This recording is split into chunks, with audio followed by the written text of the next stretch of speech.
So without further ado, Jen Keefe.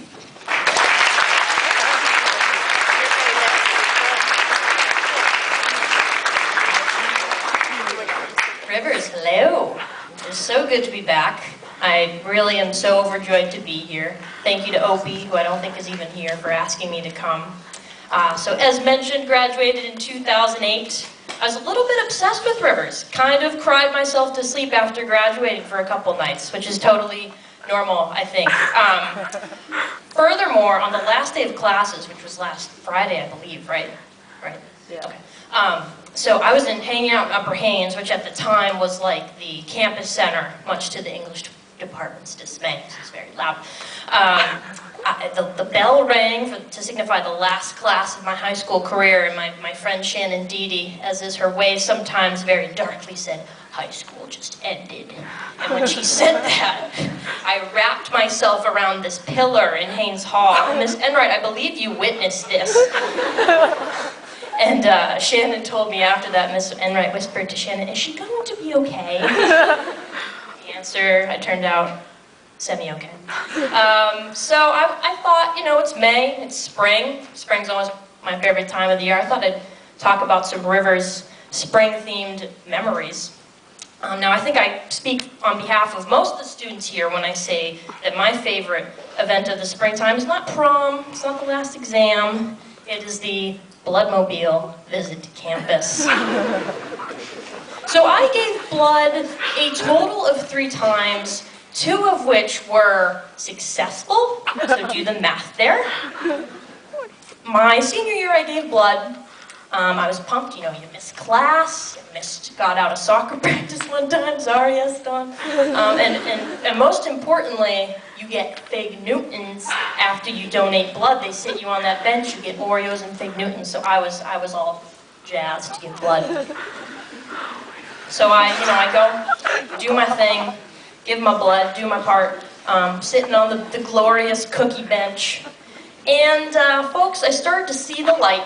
Started to see that blotchiness, you know what I'm talking about. And I was mid-sentence and I said, I don't feel and then blacked out.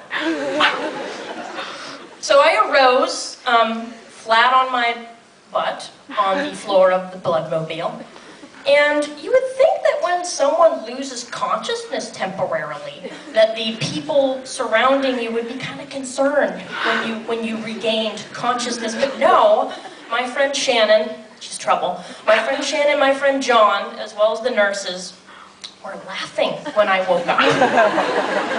And not only that, I had a searing Harry Potter-like pain in my forehead. So I was just so confused when I woke up.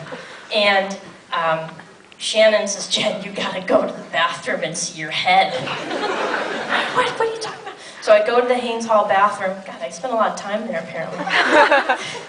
And sure enough, I had hit the Bloodmobile carpet flat on my face with such aggressive force that I had acquired an equally aggressive rug burn on my forehead. And if you dig deep enough back into my Facebook, you can find the pictures of this. Okay, so being dramatic and thinking my parents care about me way more than they do, I decided that I needed to hide this from them, that this happened because I was going on the Romania trip the next day. And I was like, oh my God, they're not gonna let me go. They're gonna be so concerned that I passed out and donating blood, they're not gonna let me go. Okay, guys, I need to brainstorm a way to lie. When I get home, they can't know that this happened. So I decided I'm going to tell them that I was on the turf playing soccer with my friends and that I made a glorious save and got this turf burn. So I go home, I walk in the door, sure enough, my mom, "Jen, what the heck happened to your head?" I said, "Mom, you know, just kicking around with the gang on the turf. These things happen." Okay, so she was like, whatever, okay, Jen, go eat your peas. Later that evening, we're watching Grey's Anatomy. Kids, Grey's Anatomy, this is when Grey's Anatomy was in its heyday. We're talking season 2. That show was the bomb back in the day. Okay, so we're watching Grey's Anatomy, and the phone rings. I get up to get it. I see on the caller ID, Ligon, comma, Barbara. For a little background, kids, I, obsessed, infatuated are not exaggerations to describe how much I love Miss Barbara Ligon, who was head of the English department here for 10 years, taught here for many years. We're great friends to this day. But when I was in high school, you know, I had to kind of keep that under control. She was still my teacher. So I say to my mom, "Oh my God, Mom, Miss Ligon's calling, Miss Ligon's calling." So I pick up, I say, "Hello? Is this Jen?" "This is she." Predicate nominative. Predicate nominative. And she says, "Jen, I heard about what happened. I just wanted to make sure you're okay. I heard you got a cut on your head and everything, and you're going to Romania tomorrow." Keep in mind, my mom can hear everything I'm saying, so I'm trying to give these cryptic answers. "Yeah, just messed up my head with some friends. Thanks, Miss Ligon. Catch you tomorrow." All right. Resume Grey's Anatomy watching. A couple minutes later, phone rings again. This is a testament to the Rivers faculty, this story. This time my mom answers. This is what I hear in the other room. "Hello? Yes, hi, Mr. Rizzoli." Yeah, I guess she was just messing around with some friends playing soccer." "What? Yeah, I'll tell her thank you for the support." Like, Jen, what happened to your head today?" I said, "Mom, I thought you wouldn't let me go on Romania. Yeah, so I made up that I played soccer, but I really got passing out in the Bloodmobile." My dad came home. My mom gestured towards me, "Jen, tell your father what you told me." And luckily I went to Romania. They still let me go, and had a good time. So that was my unsuccessful attempt at giving blood. Another favorite spring event is definitely, for me, junior prom. Sorry, juniors, I found junior prom better than senior prom. But I don't know how it is these days. You know, back in my day when the dinosaurs roamed and Instagram wasn't a thing, there was this whole massive charade to asking people to prom, and the way it worked in my day was the boy would kind of investigate with their group of girlfriends and figure out, you know, would she say yes if I asked her? Which is messed up. And girls, if you want to ask someone to prom, you ask them, okay? So one day I go home, hop on AIM, AOL Instant Messenger, throwback. You know what I'm talking about? Okay. Oh my God. That is So I hop on AIM, and my friend Megan Sidoldi texts me. She messaged me, and she said, "Jen, just as a heads up, I'm going to use an anonymous name. Tyler is going to ask you to prom tomorrow." So I'm pumped, takes off the stress, having to worry about who will ask me. I'm excited. Go to school the next day, sit down to lunch with my usual crew, and Tyler sits across from me. Now, guys, we were not friends.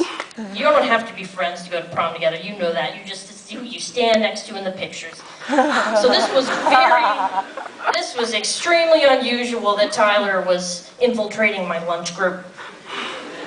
So he sits across from me, and he launches into, "So, prom, is it cool if we split the tickets? Where should we go to?" Rivers audience, notice he has not yet asked me to prom. Okay? So I'm like, "Yeah, Christine's would be fun, yeah, he asked me, corsages, where do you get a corsage?" I'm like, "I think like the grocery store."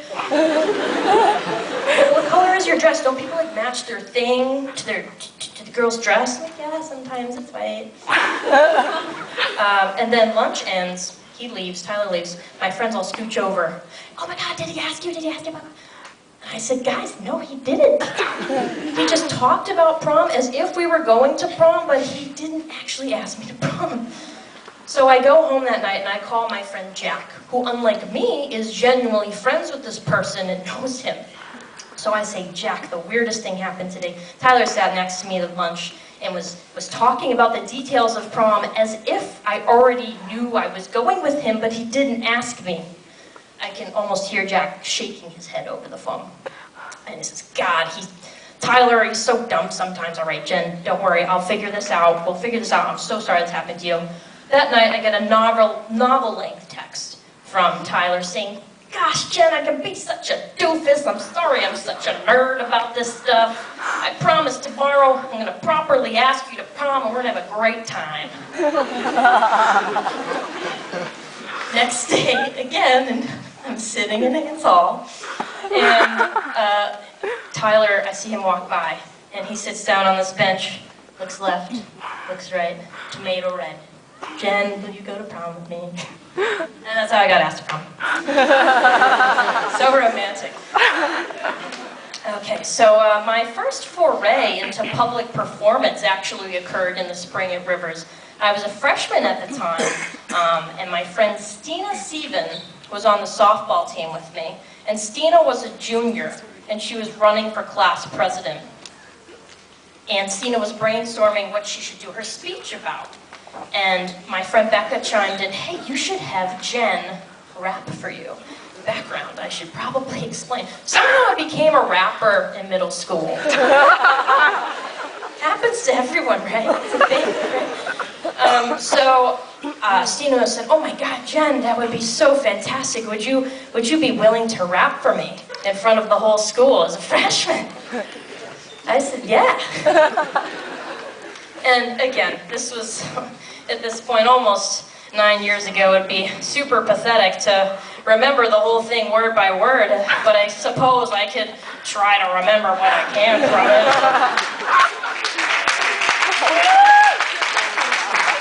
Again, it's been a while. I mean, I'll give it my best, something like, my friend Stina is running for president. She's the one you should vote for. It is evident, so listen to what I gotta say, and I'll tell y'all how she's gonna make your day.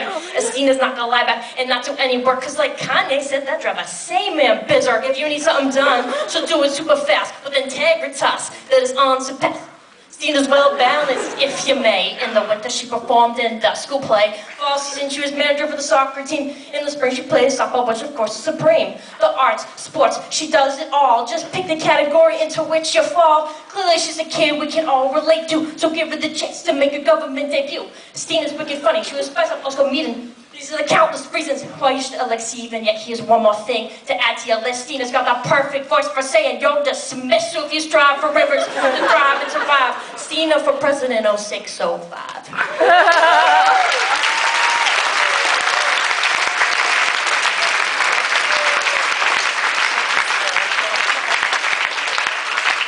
Again, it's been a while, I'd imagine, when something along those lines can't be fully certain. Okay, so my final story has to do with another lovely Rivers faculty member. Who here, by show of hands, has had the privilege of having Miss Kopelman as their teacher? Lovely, lovely. I told this story to you over a super cool Women in Science brunch one time at Higgins Hall, okay? So you've already heard this. Do you remember this? Do you remember this? This is gonna be awesome. Okay. So, do you guys in your group of friends have that girl or guy that is abnormally comfortable talking about poop? I see some nods. Okay, well, I'm that girl. I'm that girl. All right, so my freshman year, I was a student in Miss Johnson, she was at the time, in her biology class. Now, we have grown to become great friends, but I was terrified. I was terrified of Miss Kopelman, and guided readings haunted me at night. I had nightmares about them. I was just so scared of her.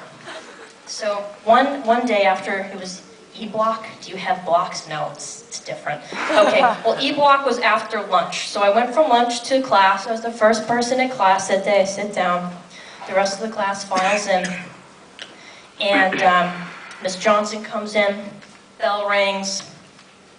Simultaneously, with the first word of her lecture, I get that churning, perfect storm feeling that diarrhea is imminent. Oh my God. So I shoot my hand up. And this was the interaction, guys. This is not fabricated. Miss Miss Johnson, may I please, cuts me off. No, Jen, you should have done that at lunch. So again, because I'm very scared of this woman, I don't feel comfortable staying in front of my class of mostly Rivers Men, which are the most mature. It's an emergency, Miss Johnson, I gotta go. So I absorb what she has told me, and I am embracing the reality that for the next 50 or so minutes, I am going to be squirming in my seat and dealing with the perfect storm in my intestines. So again, whole class, I'm moving around. I get what's called the poop chills. Don't pretend you don't know what I'm talking about. Yep. Poop chills are in full form. Eventually, the bell rings. I sprint out of my seat. I go to that tiny 2-stall bathroom in the Upper Math and Science Center, which in my day was freezing cold, not helping the poop chills. Hope they've turned up the thermostat since. I do my business without getting too graphic, which took a very long time. Now I have Mr. Brazillo's class next in history, and I am egregiously late at this point. So I run there, again, I'd like to be a good student, so I was very nervous about this. I sprint into Mr. Brazillo's, I whip open the door, Mr. Brazillo, I'm so sorry, I launch into this emotional apology. And he says, Jen, you're still a good person. Thank you guys, you've been wonderful.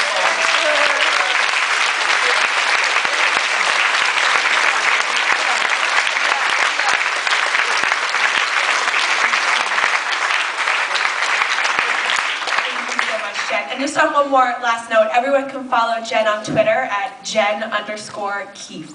So make sure you do that. All right, you guys are dismissed. Thank you.